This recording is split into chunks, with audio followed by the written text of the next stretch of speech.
দিশা তো আজকে খুবই খুশি, কারণ ওর স্কুলে আজকে ছোট্ট মোটো একটা প্রোগ্রাম আছে। তার জন্য ও ওর পছন্দ মতন ড্রেস পরে ও আজকে খুবই খুশিতে বলছে, মা আমি কখন স্কুলে যাব, আমার স্কুলে তাড়াতাড়ি স্যারকে তুমি ফোন করো, আমাকে এসে তাড়াতাড়ি নিয়ে যাক। আজকে তো আমার দিশা এত খুশি যে ওকে বলে বোঝানোর মতন না। সবার আগে দেখো ধেই ধেই করে যাচ্ছে যে কখন স্কুলের গাড়ি আসবে।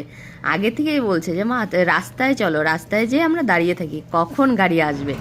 ওই করতে করতে দিশা বলছে, মা আমি একটু ঘুরে নিই। আমি বলছি ঠিক আছে ঘুরে নাও, তুমি তোমার ঘুরতে ইচ্ছে হচ্ছে তুমি ঘুরে নাও।